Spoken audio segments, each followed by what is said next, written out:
উৎখাতৰ হুংকাৰ ছত্তীশগড়ৰ মুখ্যমন্ত্ৰী ভূপেশ বাঘেলৰ ডিব্ৰুগড়ত নিৰ্বাচনী ৰণদংকা বজাই বাঘেলৰ অভিযোগ ধৰ্মৰ নামত দেশখন ভাগ ভাগ কৰি শাসন চলাব খোজে বিজেপিয়ে।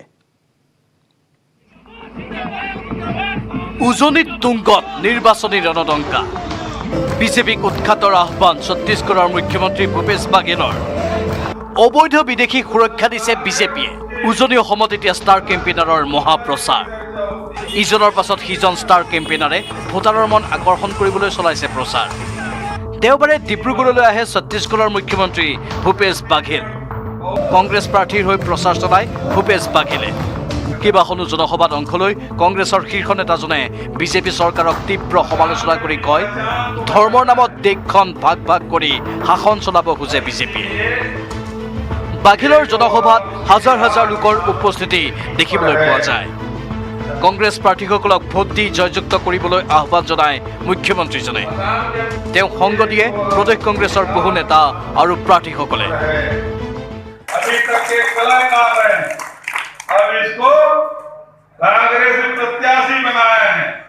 आपके बीच में है और आपको इसे विधानसभा भेजना है, विधायक बनाना है, एमएलए बनाना है, बनाना है। ইফালে ডিব্ৰুগড়ত এক সংবাদমেলত ছত্তীশগড়ৰ মুখ্যমন্ত্ৰীজনে এইবাৰ নিৰ্বাচনত 100 খনৰো অধিক আসন মহাজোঁটে লাভ কৰিব বুলি দাবী কৰে। কাক গৃহীত কৰি বিজেপিয়ে জাতি মাটি ভেটি ৰক্ষাৰ প্ৰতিশ্ৰুতি ধূলিসাৎ কৰিলে বুলিও কয় ভূপেশ বাঘেলে। भारतीय जनता पार्टी 5 साल पहले जाति माटी और भेटी की रक्षा की बात कही थी, जो पूरी तरह से विफल रहा है। ये वादे किए थे, लेकिन सत्ता में आते ही रक्षा करने के बजाय सरकार ने आसाम पर CAA थोप दिया। CAA से असम की भाषा, संस्कृति और पहचान पर खतरा उत्पन्न हो गया। গোপীনাথ বৰদলৈ বিমানবন্দৰ পুঁজিপতি গোষ্ঠীলৈ হস্তান্তৰকৰণৰ বিৰুদ্ধেও সৰব হৈ পৰে ভূপেশ বাঘেল। অসমত কয়লা, মাছ, তেল সকলোতে সিন্ডিকেট চলিছে বুলিও সমালোচনা কৰে বাঘেলে। सिंडिकेट का राज चल रहा है, चाहे वो फल हो, सब्जी हो, कोयला हो, मछली हो, अंडे हो, सुपारी हो, गिट्टी हो, इस सब के सिंडिकेट काम कर रहे हैं और यहाँ उनके सरकार के पूरे संरक्षण इसे प्राप्त है। गोवंश की तस्करी भी सिंडिकेट के रूप में चलाया जा रहा है। এনেদৰে বিজেপিক সমালোচনা কৰি অসম জয়ৰ পৰিকল্পনা কংগ্ৰেছৰ শীৰ্ষ নেতাজনৰ। ডিব্ৰুগড়ৰ পৰা টমাছ বুঢ়াগোহাঁইৰ report, news 18 Assam north east. Skater boy Tilak Kesham শনিবাৰে তিলক কেশামে অংশ লৈছিল নেটৱৰ্ক 18ৰ বিশেষ অনুষ্ঠান বাইজুছ য়াং জিনিয়াছত। এই অনুষ্ঠানত অংশ লোৱাৰ অভিজ্ঞতা আপোনালোকৰ সন্মুখত ব্যক্ত কৰিব তিলক কেশামে।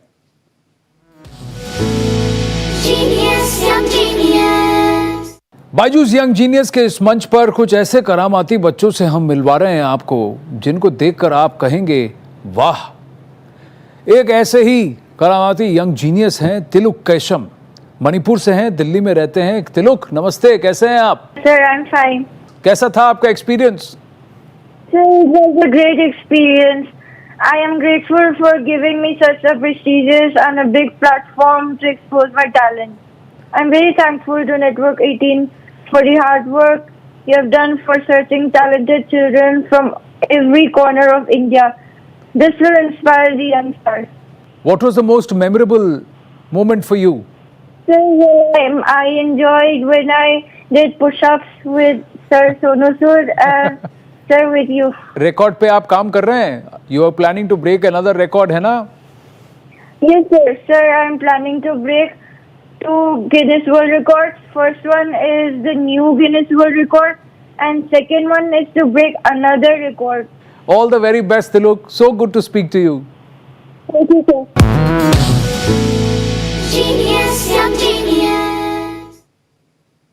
আহিছোঁ পৰৱৰ্তী খবৰলৈ।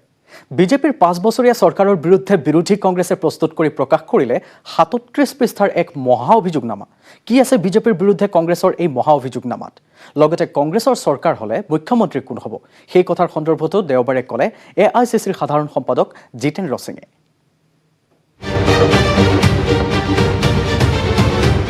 সমগ্ৰ ৰাজ্যত নিৰ্বাচনী প্ৰচাৰ তুংগত উঠাৰ সময়ত শাসকীয় বিজেপিৰ বিৰুদ্ধে মহা অভিযোগ আনিলে বিৰোধী কংগ্ৰেছে প্ৰকাশ কৰিলে শাসকীয় বিজেপিৰ বিৰুদ্ধে অভিযোগনামা 37 পৃষ্ঠাৰ অভিযোগনামাত লিপিবদ্ধ কৰিলে 84টা অভিযোগ দেওবাৰে ৰাজীৱ ভৱনত বিজেপিৰ বিৰুদ্ধে অভিযোগনামা প্ৰকাশ কৰে এআইচিচিৰ সাধাৰণ সম্পাদক তথা এপিচিচিৰ তত্ত্বাৱধায়ক জিতেন্দ্ৰ সিঙে चार्जशीट इस सरकार के खिलाफ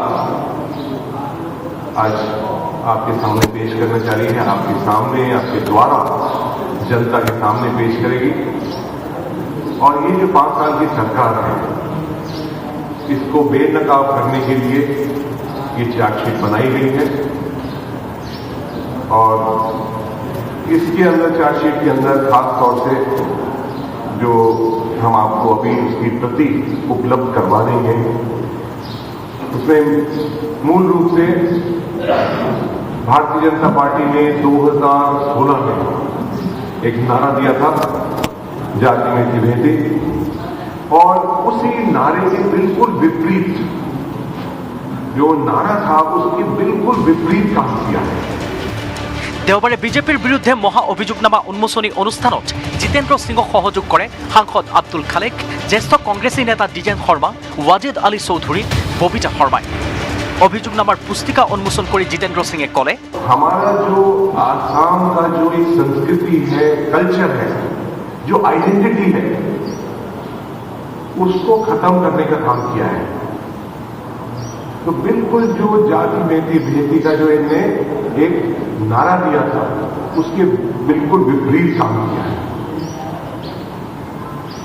सीए के बारे में आपको मैं निवेदन कर ही चुका हूं। एनआरसी के अंदर भी जो घोटाले हुए हैं, जो गड़बड़ियां हुई हैं, हमारे ही लोग, हमारे देशवासी, उनके लाखों लोगों के नाम उसके अंदर हटा दिए हैं। एक बहुत बड़ा वादा किया था मोदी जी ने, दिल्ली में बैठकर वादा किया था, और आसाम की भारतीय जनता पार्टी की सरकार ने वादा किया था कि हम 5 लाख नौकरी हर साल देंगे, यानी 25 लाख नौकरियों का वादा मुख्यमंत्री जी ने किया था, और 2 करोड़ नौकरी हर साल का वादा मोदी जी ने किया। বিজেপি চৰকাৰক সমালোচনা কৰি এপিচিচিৰ তত্ত্বাৱধায়কৰ দায়িত্বত থকা জিতেন্দ্ৰ সিঙে ক'লে, মুখ্যমন্ত্ৰী অসমৰ মাটিৰে সন্তান হ'ব। বিজু কুমাৰ ডেকাৰ report, news 18 Assam north east.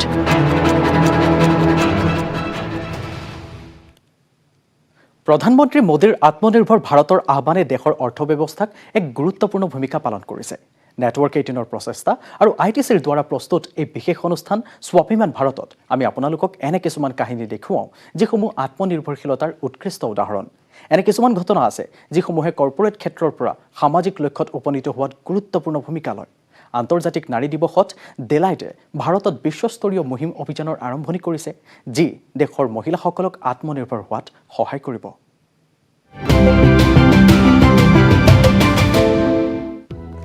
Deloitte ने भारत में वर्ल्ड क्लास नाम की विश्व स्तरीय पहल की शुरुआत की है, जिसका उद्देश्य 2030 तक 1 करोड़ महिलाओं और लड़कियों को शिक्षा, कौशल विकास और मौके उपलब्ध करवाते हुए उन्हें आत्मनिर्भर बनाने की है। World Class Initiative aims to provide with an opportunity to gain foundational skills, soft skills, and future-ready skill sets, which allows them to emerge as equivalent participants in the workforce. Bharat में डेलॉयट की world class पहल का उद्देश्य भारत की महिलाओं और लड़कियों के लिए प्रभावी समाधान देकर उन्हें आत्मनिर्भर बनाने का है।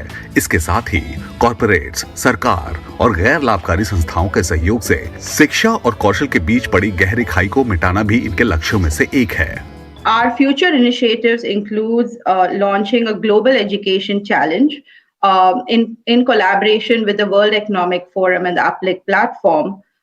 We'll be mentoring a cohort of winners who would be innovators and will shift the needle in the space of education and skill development. Deloitte की ये नई पहल स्वाभिमान भारत के लिए सही समय पर सही दिशा में एक अनोखा कदम है।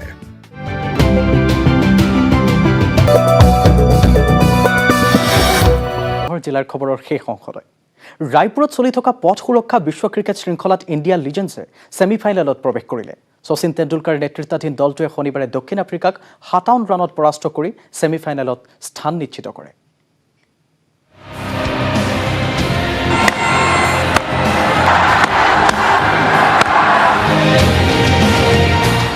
অধিনায়ক শচীন তেণ্ডুলকাৰ আৰু যুৱৰাজ সিঙৰ দৰ্শনীয় বেটিঙেৰে অৰ্ধ শতকৰ বিনিময়ত ইণ্ডিয়া লিজেণ্ডছে পথ সুৰক্ষা বিশ্ব ক্ৰিকেট শৃংখলাৰ ছেমি ফাইনেলত প্ৰৱেশ কৰিলে। টছত সাউথ আফ্ৰিকা জয়ী হয় আৰু ইণ্ডিয়াক বেটিঙৰ বাবে আমন্ত্ৰণ জনায়। বেটিঙৰ বাবে ক্ৰিজত নামিল শচীন আৰু সেহৱাগ। सेहवागे 6 रन কৰি কুংগৰৰ শিকাৰ হয়। 100% से ज्यादा एफर्ट लगा रहे हैं, इस बार फुल किया है लेकिन কিন্তু শচীন তেণ্ডুলকাৰে নিজৰ পুৰণা সক্ৰিয় ভংগীমাৰে আকৰ্ষণীয় শতক অৰ্জন কৰে আৰু প্ৰায় 30,000 দৰ্শকক ভৰপূৰ মনোৰঞ্জন দিয়ে। তেওঁৰ প্ৰতিটো ছয়ত দৰ্শকে শচীন ধোনীৰে মুখৰিত কৰিলে। শচীনে বদ্ৰীনাথৰ লগত দৰ্শনীয় বেটিঙেৰে দৰ্শকৰ মন মুহিবলৈ সক্ষম হয়। ক্ৰিকেটৰ ভগৱান স্বৰূপ শচীন তেণ্ডুলকাৰ আৰু বদ্ৰীনাথৰ যুটিয়ে 9টা 4 আৰু 1টা 6ৰে 111 ৰানৰ অৱদান আগবঢ়ায়। তেণ্ডুলকাৰ মুণ্ডে জুণ্ডেগীৰ বলত কেচ আউট হয়। ইয়াৰ মাজতে বদ্ৰীনাথ আঘাতপ্ৰাপ্ত হোৱাৰ বাবে 42 ৰান কৰি খেলপথাৰৰ পৰা বাহিৰ হ'বলৈ বাধ্য হয়। বদ্ৰীনাথৰ পিছত যুৱৰাজ আৰু ইউছুফ পাঠানে তৃতীয়টো উইকেটত 40 ৰান যোগ দিয়ে।